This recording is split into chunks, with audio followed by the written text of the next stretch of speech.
Ethan Carter lived a routine that seemed frozen in time. Since the tragic death of his wife, Clara, he had abandoned his career as a detective in New York and taken refuge in the small town where he grew up.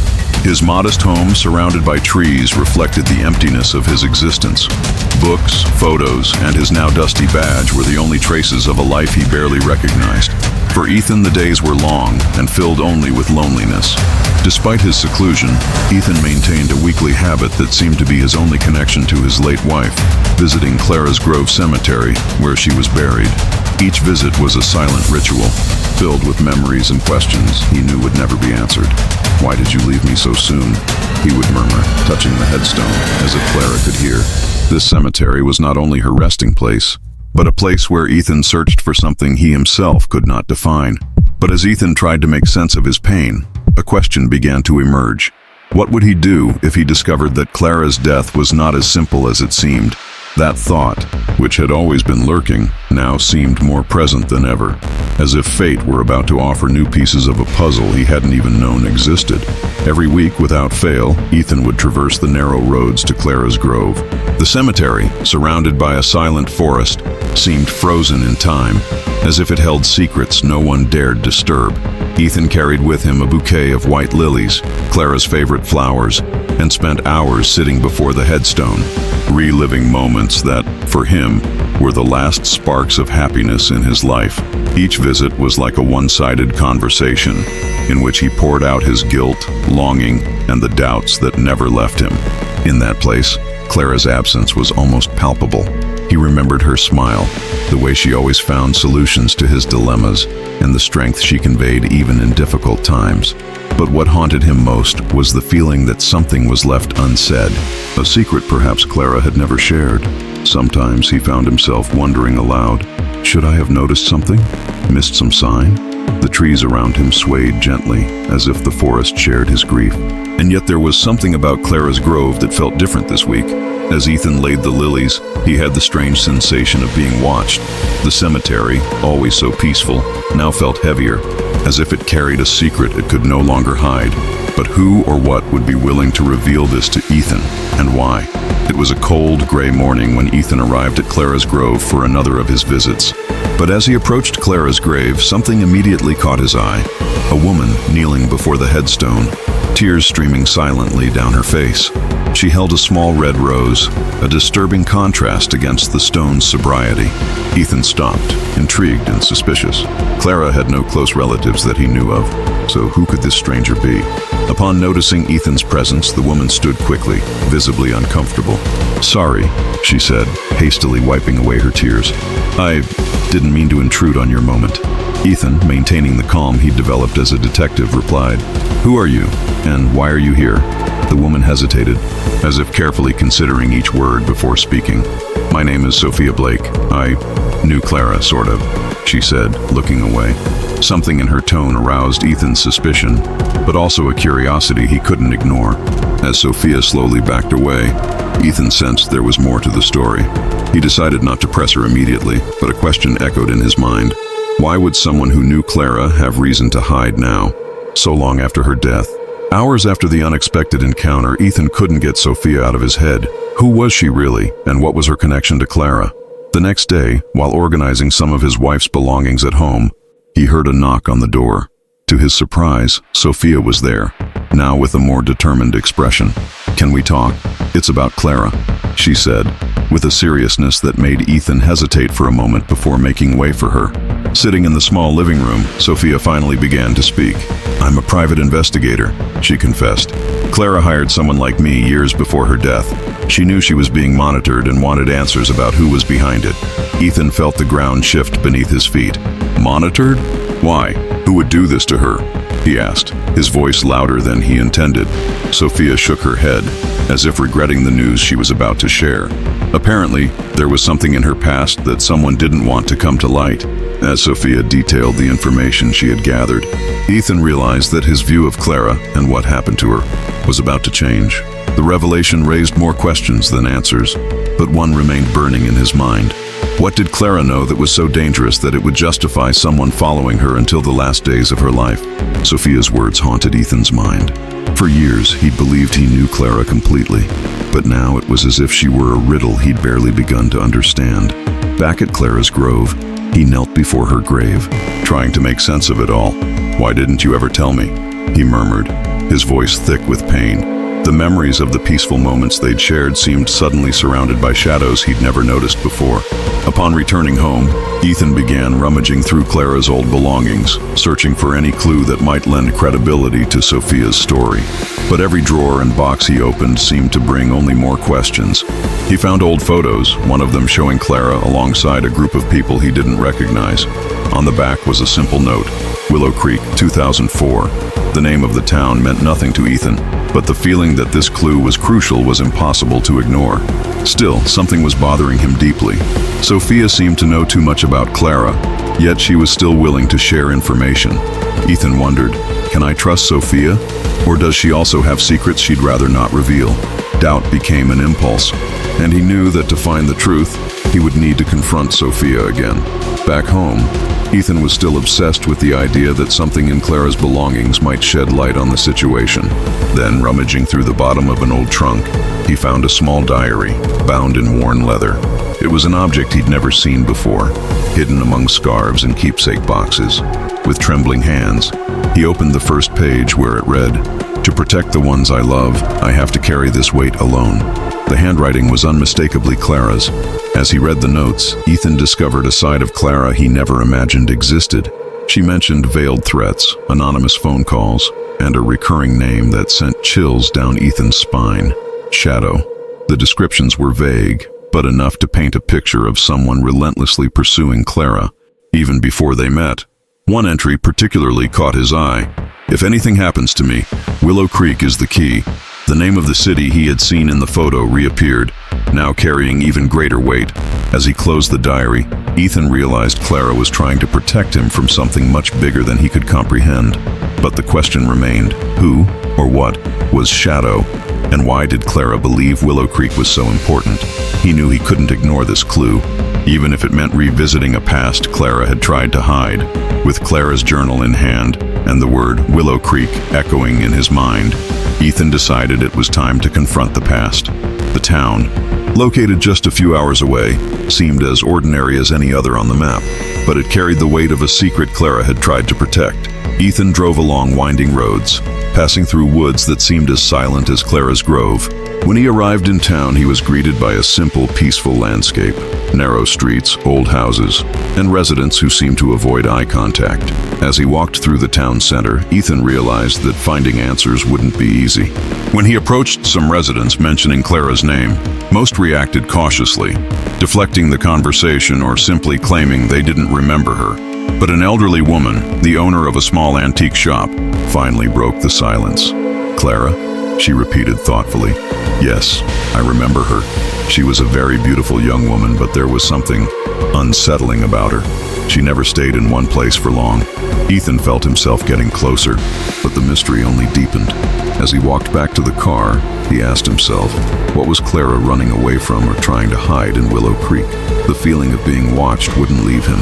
There was something in the city that seemed to be waiting to be discovered, but also something, or someone, determined to keep its secrets buried.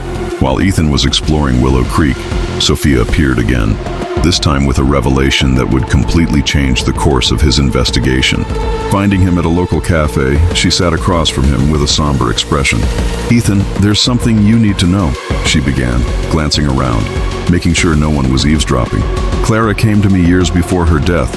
She knew she was being hunted and needed help protecting something, or someone." Sophia explained that while Clara never revealed all the details, she had mentioned a dangerous criminal network connected to Willow Creek. She believed these secrets could put you both in danger. Sophia continued, her voice low, almost whispered. "My theory is that she tried to protect you by hiding as much as possible." Ethan felt a mixture of anger and sadness. Why had Clara never trusted him enough to share this? He loved her, and now it all seemed like a lie shrouded in mystery. But Sophia didn't stop there. "And there's more," she said, sliding a black and white photo across the table. It was an old picture of Clara standing next to a man Ethan didn't recognize. "This is Gabriel Scott," Sophia said. Clara believed he held the key to taking down the network, but he disappeared before he could help her. The name sounded distant yet familiar. as if Clara had mentioned it in passing. The question hovering between them was inevitable. Who was Gabriel Scott, and why was he so important to Clara and her fight against the network? Armed with new information about Gabriel Scott, Ethan and Sophia followed a lead that led them to an abandoned warehouse on the outskirts of Willow Creek. The place, surrounded by barbed wire and hidden among tall trees, exuded an air of abandonment, but also a sense that something important was buried there, perhaps literally. As they walked through the rusted entrance, Sophia pointed to fresh marks on the ground. "Someone was here," she said, the warning in her voice clear. Inside the warehouse, the atmosphere was even more somber. Dim flashlights illuminated old crates and files scattered across the floor. In a corner, hidden beneath worn tarps, Ethan found a set of documents that made his heart race. They were detailed records of a human trafficking operation, listing names, locations, and payments. Among the names, one immediately stood out: Clara Carter. She knew all about this, Ethan whispered, sensing the gravity of the moment. She was trying to dismantle this operation, but before they could leave, a noise from outside froze them both. Heavy footsteps echoed, followed by the unmistakable sound of approaching voices. "We need to get out of here now," Sophia said, pulling Ethan along. Documents in hand, they slipped through the back exit, adrenaline pumping. The question now haunting them was clear: who discovered they were investigating, and how far would they go to protect the criminal network? Back in the temporary safety of a small motel in Willow Creek, Ethan finally had a moment to process everything he'd learned. The evidence in the warehouse not only confirmed Clara's involvement with the criminal network, but also showed she was fighting something much bigger than he could have imagined. Sitting on the edge of the bed, he held the documents in his trembling hands. She knew they were dangerous, but why didn't she ask for my help? He murmured, looking at Sophia, who remained silent in the corner of the room. Sophia finally spoke, her voice firm but filled with empathy. "She probably wanted to protect you. If you knew, you would have gotten involved, and they would have used it against her." But for Ethan, this explanation wasn't enough. He felt Clara should have trusted him, that together they could have faced the danger. "I was her husband. How did she think hiding this was the solution?" His frustration was palpable, but it also reflected his pain. As the night wore on, Sophia reminded Ethan that regardless of the past, they needed to focus on what was next. But a question burned in Ethan's mind, one he couldn't ignore. If Clara believed she could handle this alone, what exactly did she know about this network that made her risk everything, even her own life? As Ethan and Sophia reviewed the documents found in the warehouse, the name Gabriel Scott appeared repeatedly. Listed in several financial transactions and as a middleman in suspicious deals, Gabriel appeared to be a key figure in the operation. If he was involved, why did Clara think she could trust him? Ethan asked, feeling anger and curiosity mingle. Sophia, however, had a different theory. What if he wasn't just a participant? What if he was someone who tried to get out but was pulled back in? Determined to find Gabriel, they tracked down his most recent public records, discovering that he lived in a low-key neighborhood on the outskirts of a neighboring town. When they arrived at his home, they were greeted by a modest property and a man who looked aged beyond his years. Gabriel was calculating, but his expression betrayed a deep weariness. "I knew this day would come," he said, opening the door for Ethan and Sophia. "Come in, but know that the answers you seek will not be easy to hear." As they settled into the dimly lit room, Gabriel began to share his story, but without giving everything away right away. He revealed that he had met Clara during his efforts to expose the operation, but made it clear that there was more to tell. The question that lingered in Ethan's mind was inevitable. Is Gabriel an ally trying to right past wrongs, or just another pawn in the deadly game Clara was playing? The morning after meeting Gabriel, Sophia received a message that froze her blood. It was a simple, typed, impersonal note, but laden with threat. "Stop digging, or there will be more victims." The envelope was left at the reception of the motel where she and Ethan were staying. The clear and direct threat indicated that the criminal network was aware of their every move. Sophia showed the note to Ethan, who reacted with a mixture of anger and determination. "This just proves we're on the right track," he said, clenching his fists. But the warning had consequences. Sophia began to question whether going forward was worth the risk. "Ethan, you have more to lose than I do. They already took Clara, and they might try to do the same to you," she said, her voice thick with concern. Ethan, however, refused to back down. "If I stop now, everything Clara fought for will be in vain. I won't let her memory be erased." he replied, with a firmness that almost seemed to defy danger. As they discussed their next steps, one question loomed over them like a shadow. Who within the criminal network knew enough to monitor them so closely? And how far would they go to ensure the truth never came out? Still determined to uncover the truth, Ethan returned to Clara's grove, following a clue he found in one of the warehouse documents. Something about the cemetery seemed to be more than a resting place for Clara. It was a crucial point in the puzzle. He remembered a passage in her diary that mentioned safety in the roots. As he carefully inspected the area around Clara's grave, he found something peculiar. A small area where the soil appeared to have been recently disturbed. With a makeshift shovel, Ethan dug until he found a small metal safe, old and rusty, but still sealed. His heart raced as he opened it. Inside were old photos of Clara with Gabriel, as well as letters exchanged between the two. The letters revealed that Clara was gathering evidence to hand over the criminal operation to the authorities, but they also mentioned the existence of a traitor leaking information to the group. Her words were clear: someone close can destroy everything. Sophia arrived at the cemetery soon after and was shocked by the discovery. These letters, they knew Clara was against them, she said as she analyzed the papers. But a question lingered. Who was the traitor? And was he still active, monitoring every step Ethan and Sophia took? Back at their meeting with Gabriel, Ethan and Sophia wasted no time confronting him with the letters and photos found in the safe. Gabriel, who had previously maintained a calm demeanor, seemed uncomfortable with the evidence. "I knew those letters would eventually surface," he said, looking away. His voice, once firm, now held a tone of resignation. "Clara trusted me, but I wasn't strong enough to protect her." Ethan couldn't contain his anger. "You betrayed her, didn't you? You were working for them while she fought to end all this." Gabriel raised his hands in defense, but didn't deny it. "Yes, I betrayed your trust, but not because I wanted to. They threatened my family. I had no choice," he admitted, his eyes full of regret. "I tried to warn her, but Clara wouldn't back down. She thought she could handle everything on her own." The revelation shook Ethan deeply. The person Clara trusted to help her had actually been one of the reasons for her downfall.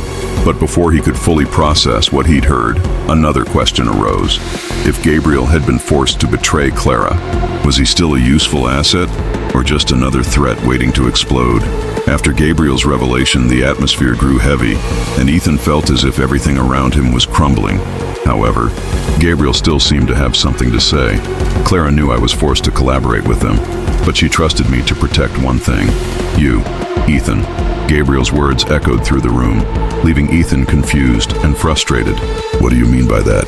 he asked, his voice thick with disbelief. Gabriel sighed deeply. "She never told you anything because she knew that if she knew, you would go after them, and that would put you directly in their path." Gabriel revealed that Clara had spent years fighting to keep Ethan out of harm's way, even at the expense of her own safety.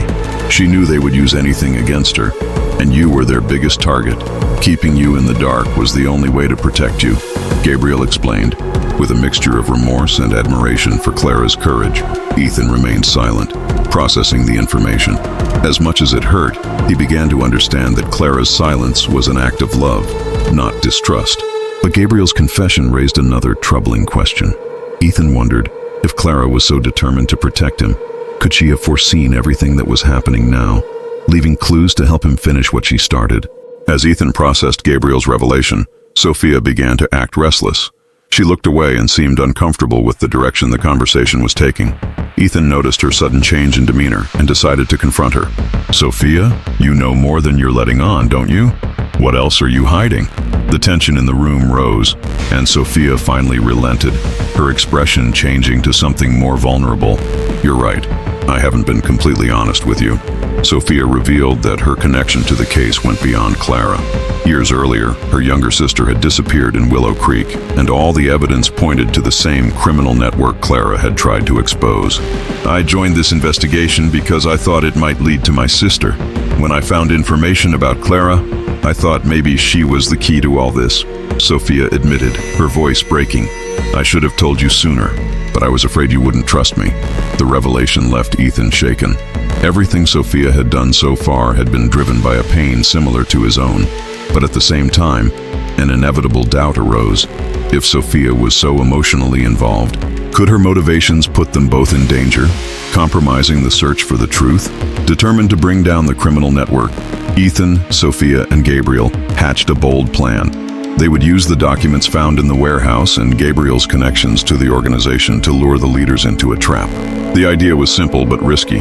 Gabriel would pretend to have recovered the compromised files and offer a deal with the network, promising to keep everything secret. The chosen meeting place? Clara's Grove, the place where Clara and the organization's story had begun, and where they hoped it would end. The plan required precision.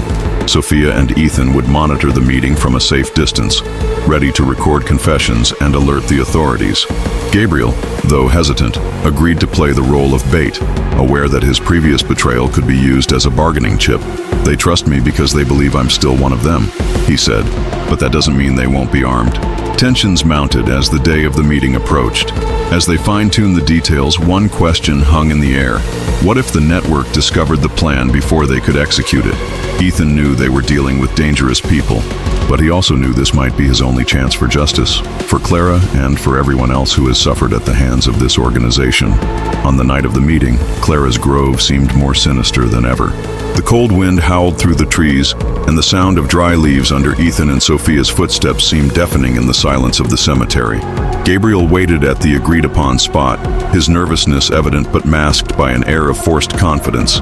A short time later, 2 black cars arrived, carrying the organization's leaders. 3 men got out, dressed discreetly, but with looks that betrayed their coldness and caution. While Ethan and Sophia monitored from a safe distance, one of the men confronted Gabriel, demanding an explanation for the recovered documents. Gabriel, true to his role, handed over a fake folder while trying to steer the conversation toward a confession. "You know Clara was a problem because she discovered too much," Gabriel said, his words carefully chosen. The main leader, a man named Victor, laughed scornfully. "Clara thought she could win. Everyone who tries ends up in the same place as her." Before Gabriel could advance, the criminals noticed the glint of a lens in the darkness. Sophia had moved too far. "They're not alone," Victor shouted, drawing a gun. The planned ambush turned into a chaotic confrontation, with Ethan and Sophia racing to escape while the gunmen pursued them. The question now was, would they be quick enough to get out alive and still expose the culprits? As Ethan and Sophia ran for cover among the dark trees of Clara's Grove, Gabriel was forced to remain in the center of the confrontation. Surrounded by the organization's leaders, he knew he needed to act quickly to buy time. "You put me in this position," he shouted, his voice thick with emotion. "I was forced to betray Clara because you threatened my family, but I never agreed with what you did to her." His statement gave the men pause for a moment. Victor, the main leader, stepped forward, pointing a gun directly at Gabriel. "Clara signed her sentence when she decided to defy us, and you, Gabriel, are about to do the same." The tension in the air was palpable, but before Victor could act, Gabriel, with unexpected courage, shouted, "You killed her, weren't you? You were afraid of what she knew, and you knew she would never give up."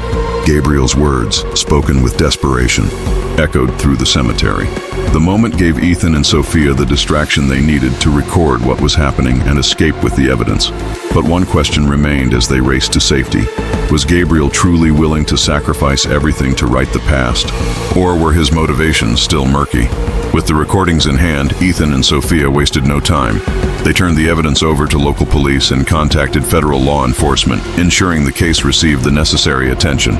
The recordings captured crucial confessions, including details of Victor's involvement in Clara's death and the human trafficking operation. Authorities organized a coordinated operation, resulting in several simultaneous arrests, including that of Victor and other key members of the criminal network. As the operation was dismantled, Gabriel was placed in protective custody. Despite his role in Clara's betrayal, his cooperation was essential in exposing the network. Ethan, still torn, met Gabriel face to face one last time. "You helped, but I won't forget what you did to her," Ethan said, his voice thick with pain and anger. Gabriel nodded in agreement, knowing he would never receive complete forgiveness, but relieved to have done something to right his wrongs. As the organization crumbled, Clara's Grove became more than a place of remembrance. With Sophia's help, Ethan decided to transform the cemetery into a memorial for victims of unsolved crimes. But as he gazed at Clara's grave, he knew her struggle would never be forgotten, and the final question that haunted him was answered in his heart.